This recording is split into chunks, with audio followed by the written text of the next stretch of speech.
J'aurais aimé que Parfait Haïti soit là. Parce que le Kouta me blâme souvent ici en me disant « Ah, Basson, toi, tu es un sorcier, tu aimes la sorcellerie et tout. » On en rit souvent. Voici alors la sorcellerie. Donc, moi, on m'incrimine souvent. Oh, tu fais... Voici alors ce qu'on appelle la sorcellerie. Ça, c'est la première des choses. Et ça, c'est pour rire. Mais Rosalie, moi, j'ai 3 choses à dire. Pour moi, il n'y a pas de problème. Mais il faut comprendre. À mesure que le temps passe, beaucoup de femmes deviennent ingrates. Beaucoup de femmes sont ingrates. Pas toutes, certes, mais beaucoup. À tel point que vous, l'homme, vous leur apportez tout ce que vous pouvez, tout ce que vous avez, elles ne voient que ce qui leur manque. Vous vous échinez à leur apporter tout ce que vous avez, selon ce que vos énergies vous permettent. Elles ne visent que ce qui leur manque. À partir de là... Ça veut dire que vous leur apportez ce dont elles n'ont pas besoin? Non, ça veut dire apporter ce que vous pouvez.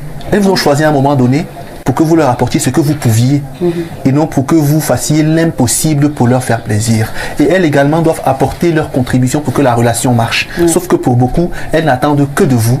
Elles apportent très peu. À l'issue, elles deviennent ingrates et donc elles migrent vers autre chose. Concernant les hommes, aujourd'hui, et ça, c'est sans doute la plus grande leçon que j'ai apprise de M. Niemek. Si aujourd'hui il advienne qu'on se sépare, ça je garderai cela quand même de lui.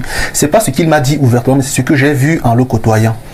Les hommes aujourd'hui sont de moins en moins rigoureux dans le choix de leur partenaire. C'est très vrai, Rosalie. Les femmes sont beaucoup plus rigoureuses à tel point qu'une femme peut accepter d'être maîtresse d'un homme marié pour ses intérêts, quand elle sait ce qu'elle y gagne. Les hommes, eux, sont si dilettants, sont si léthargiques, sont si paresseux qu'ils ne sont plus exigeants dans les critères de choix de leur compagne, ce qui fait qu'avec le temps, ils se retrouvent à épouser des femmes qui ont des comportements de sorcières, en témoigne la situation actuelle. Bernardo Basson, notre dénonciation de ce matin. Qu'est-ce qu'on dénonce? Aujourd'hui, en fait, comme vous savez, j'ai plusieurs, mais ce n'est pas vraiment une dénonciation au sens propre du terme. C'est que le monsieur a tellement insisté, et surtout il a fait appel à monsieur Niemek. Vous voyez, donc il a demandé que je pose plutôt son problème et qu'il espère avoir un avis de monsieur Niemek. En fait, le monsieur, comme beaucoup, il a connu une femme. Ils ont fait 10 ans ensemble. Il a fait les 2 premières cérémonies, c'est-à-dire donner la bouteille et doter, faire la dot, mais il ne s'est pas uni avec sa femme par les liens officiels, on va dire, du mariage. Bon, il a fait la dot, le mariage, mais il n'a pas fait la cérémonie officielle. Et avec la dame, ils ont eu 4 enfants. 4 enfants, 2 garçons, 2 filles.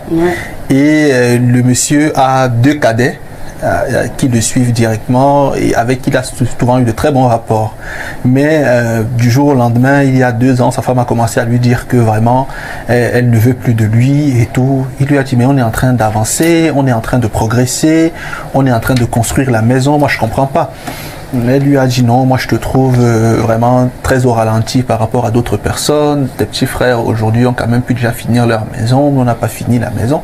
Il lui dit mais moi j'ai 4 enfants avec toi, les enfants ça pèse, ils vont à l'école et tout. Mes frères donc un enfant chacun. Pourquoi est-ce que tu veux qu'on compare? En plus ils ont de meilleurs boulots que moi. Moi j'essaie de joindre les 2 bouts. Elle a commencé à faire les problèmes et puis il y a environ 18 mois elle l'a quitté. Sauf que sa femme l'a quitté pour aller vivre avec son petit frère. D'accord. Et avec son frère, il a des rapports vraiment germains, c'est-à-dire ils ont le même père et la même mère. C'est pas son frère. C'est son frère. Voilà, c'est son frère.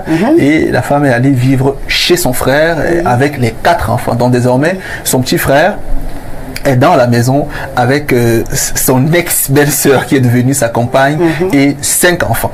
Et le monsieur est complètement déboussolé par la situation. Et la mère du premier enfant de son petit frère? Il ne vit plus ensemble, il a juste eu un enfant comme ça avec une dame. Bon, pas comme ça, ça peut être péjoratif, mais il a fait un enfant avec une dame, ils sont séparés et il a gardé l'enfant quand même avec l'accord de la mère de l'enfant. Une famille recomposée. Famille recomposée, voilà. Et la famille a essayé de discuter avec le petit frère qui a dit non, que déjà ce qui qu'il doit savoir, c'est qu'il a toujours eu des visées sur sa belle-sœur. Il a toujours trouvé très jolie et que si aujourd'hui elle l'aime, pourquoi est-ce que son frère ne devrait pas le laisser être heureux? Et le chef de famille lui a dit vraiment, chez nous, bon, je vais quand même désigner la communauté, que chez nous, les petits, ça ne se passe pas comme ça. Vous voyez, ça, ce que tu veux faire là, ça ne se passe pas comme ça. Laisse la femme d'autrui, sinon ça va te coûter cher en famille. Quand on va s'asseoir, on te donne 1 an pour laisser la femme de ton frère. Et le monsieur a dit, quitte à ce que vous me tuiez, moi j'ai pas de problème, je vais rester avec la femme elle-même, je l'aime, on va vivre ensemble. Et l'ancien compagnon de la dame est déboussolé, il ne sait quoi faire et il demande l'avis de monsieur Niemek. Et quand il parle avec son ex, la mère de ses 4 enfants, elle lui dit plutôt que non, moi je voulais plus de toi, moi je voulais de ton frère, j'y ai pensé bien avant. Pourquoi est-ce que j'ai l'impression que tu es déjà ensemble?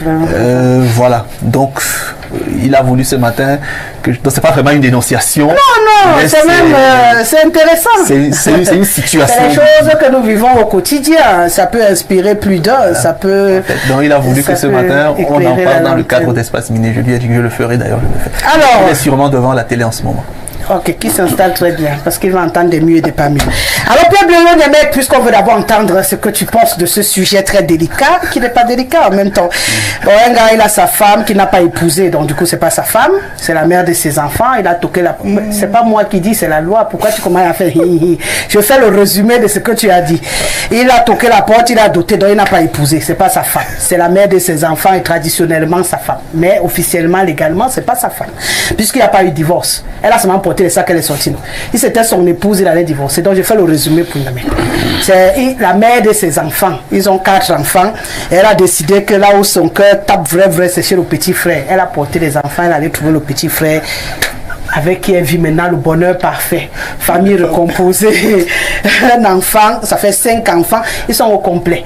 Mais maintenant, le père des enfants veut se suicider parce que ça ne va pas dans sa tête. Il a du mal à digérer cette réalité. Alors, qu'est-ce qu'on peut lui dire? C'est quoi mon résumé? Il est normal qu'il ait mal parce qu'il n'y a pas la télécommande du cœur. Voilà. Il aurait juste changé le bouton. Bon, donc ça va lui prendre un certain temps. Mais il faut qu'il se mette dans la posture de traitement, qu'il se libère. Parce que Dinabel le dit dans une chanson, si quelqu'un t'arrache ta femme, ne t'en plains pas, plains son sort. C'est le sort de ce petit frère qui est malheureux, qui a ramassé une mégère, une gourgandine, comme ça qu'on les appelle. Et lui-même, le petit frère, est évidemment un maudit. Parce que ça peut arriver que vous soyez tenté, attiré par votre belle-sœur.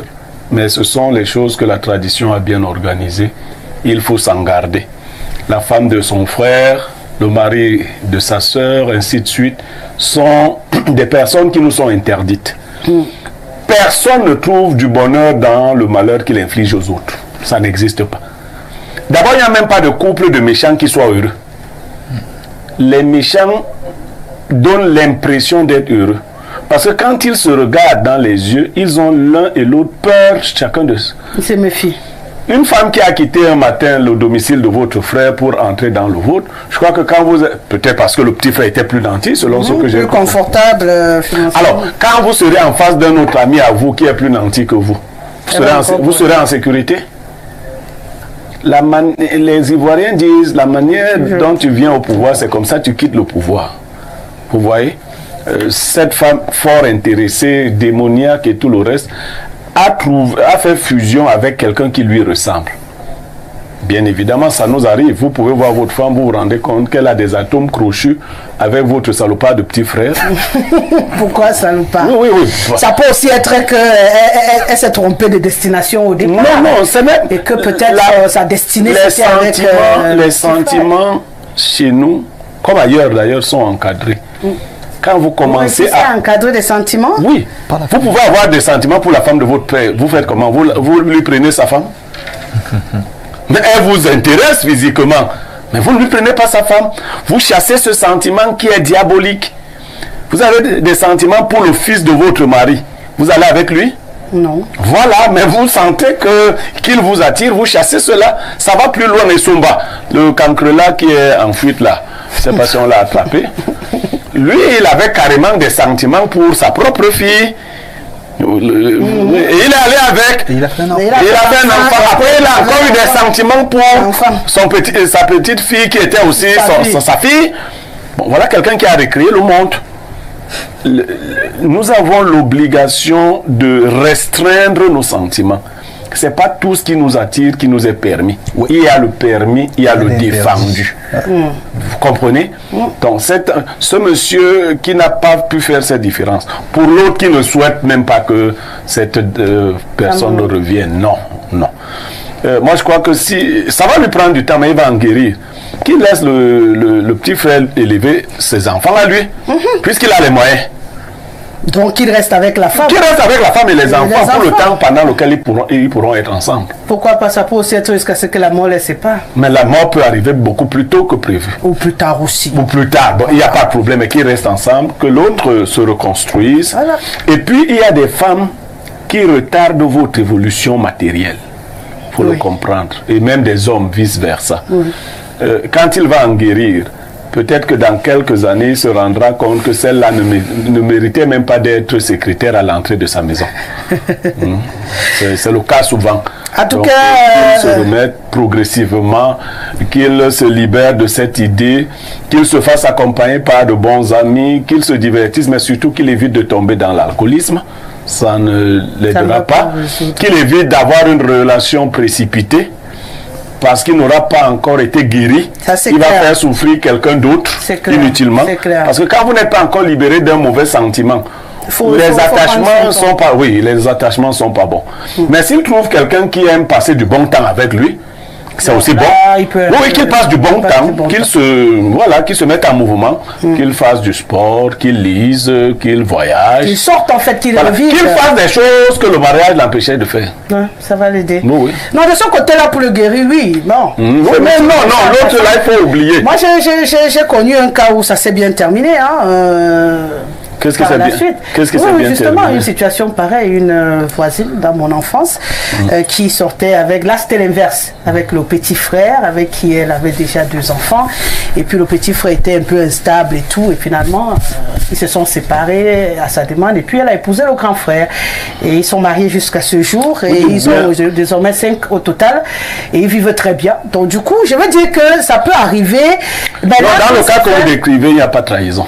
Donc c'était là. Non, dans le cas que vous décrivez, il n'y a pas de trahison. Mais pourquoi elle vivait avec le petit frère et elle allait épouser le grand frère? Il n'y a pas de trahison. L'élément qu'il faut retenir ici, c'est celui de la trahison. Une fois que vous êtes séparés, vous êtes libre de vous mettre avec n'importe qui. Ben justement, elle s'est séparée de son mari. Non, elle a trahi son mari. Ils ne se sont pas séparés. Elle l'a quitté. La séparation, non, c'est pas la même chose. Bon, la séparation. Vous me quittez parce que vous lorgnez mon frère. Oui. Ça, c'est la trahison. Mais qu'est-ce qui prouve que cela ne se lorgnait pas déjà avant? Non. Je dis ce que vous décrivez, c'est des gens. Le petit frère le mari était instable. Oui. Vous pouvez avoir une perle entre vos mains. Ça, il faut qu'on le dise.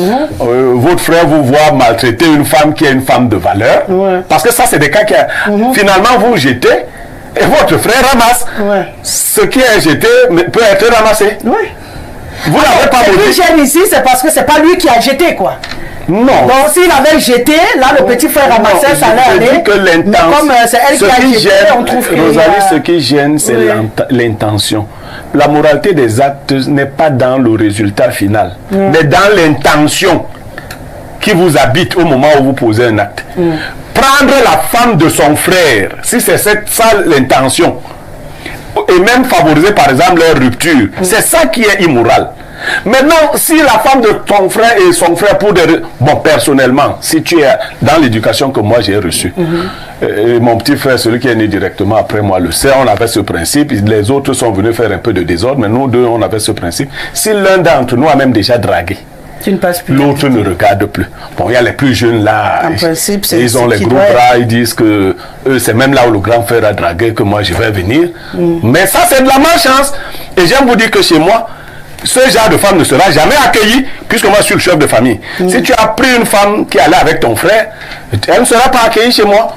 Vous allez déambuler comme ça en ville et puis dans le village de la femme, tu iras en mariage là-bas, mais elle ne viendra pas chez moi.